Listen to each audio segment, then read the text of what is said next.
Ya, kembali lagi di Apa Kabar Indonesia Pagi. Tadi respon dari masyarakat sebenarnya beragam ya. Ada yang terakhir yang mungkin kita soroti adalah seorang ibu yang menyatakan, ya udah kalau damai, damai aja. Tapi proses secara hukum harus lanjut dong, ya kan? Gimana? Harusnya memang seperti itu apa? Ya kalau melihat dari pendidikan juga bro sih mungkin. Seperti itu, apakah memang harusnya kita proses secara hukum biar ada efek jerahnya, atau ya udah kalau damai ya udah damai aja. Ya, kembali lagi ke pribadinya ya Mbak. Kalau memang dia mau memberikan pendidikan sama orang tersebut supaya dia efek jerah, ya lebih baik memang tetap berjalan gitu kan.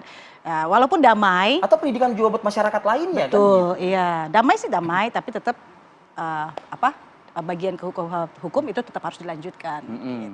Tapi kalau memang dia merasa dia, oke, saya nggak kenapa-kenapa kok, mobil saya nggak lecet, saya juga nggak ini, paling cuman mental doang gitu, ya sudahlah, lebih baik damai.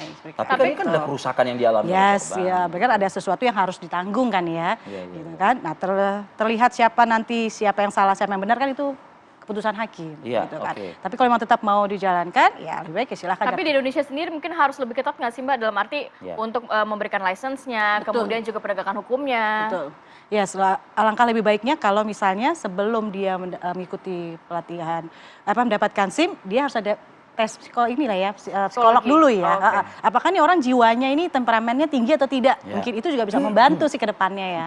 Karena kan seperti kita tahu cuman ujian untuk bikin SIM itu kan skill aja, ya kan? Nah, skillnya itu yang jadi diuji kan. Setelah itu udah selesai bikin SIM. Lebih ke dominan di situ gitu maksudnya ya? Dari situ kita tahu nih jiwa seseorang ini temperamennya tinggi atau tidak. Gitu. Kalau kayak di kepolisian, kan mereka kan memiliki senjata api kan gitu. Nah kan di kepolisian itu kan ada pengecekan ya Mbak Devi ya, pengecekan berkala psikologis ya, buat anggota yang memang menggenggam senjata. Nah tadi kan usul menarik sebetulnya itu, jadi perlu ada juga pengecekan berkala buat pengemudi kendaraan. Nah tapi tidak hanya di awal saja, baiknya bagaimana kalau menurut Bu Rosi? Adakah mungkin di setiap perpanjangan SIM nanti dilakukan lagi? Betul. Gitu?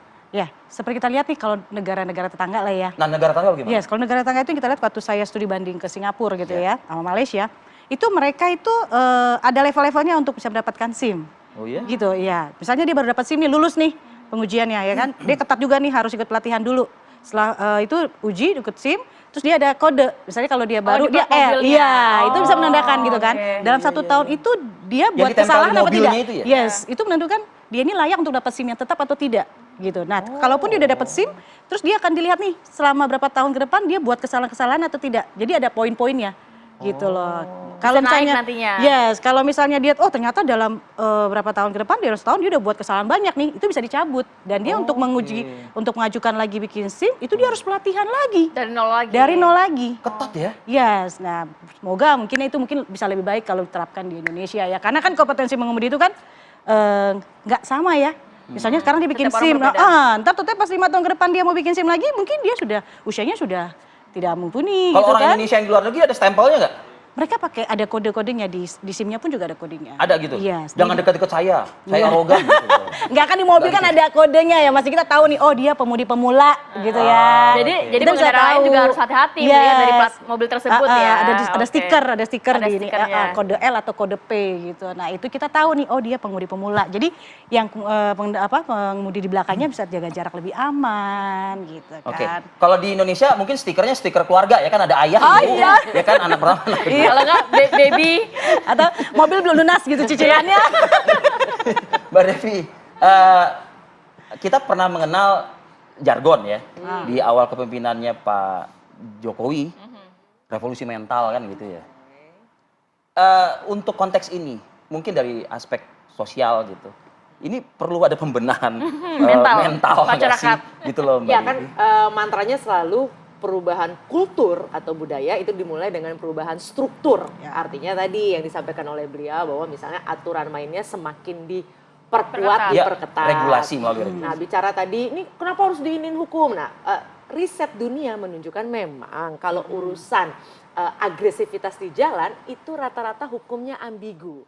Yang terjadi kayak di Amerika Serikat misalnya, itu dari mulai yang namanya denda 2 jutaan kalau dirupiahkan sampai 90 jutaan atau penjara 10 hari sampai ada yang 364 hari penjara. Tapi itu berbeda-beda di setiap pemdanya sana gitu. Jadi setiap pemda punya aturannya masing-masing gitu. Jadi artinya kalau ada orang yang merasa wah ini harus masuk dihukum apa segala macam, di seluruh dunia juga faktanya memang ini tidak menjadi sesuatu yang kemudian pasti Anda pasti masuk penjara dan sebagainya, masing-masing sangat berbeda gitu ya, tergantung kesepakatan sosial di antara masyarakat itu juga. Nah, tapi yang perlu kita ingat gini juga, jangan kemudian kita selalu merasa, nah ini, merasa diri kita yang paling baik, sehingga ketika melihat ada orang yang agresif, orang ini pasti salah.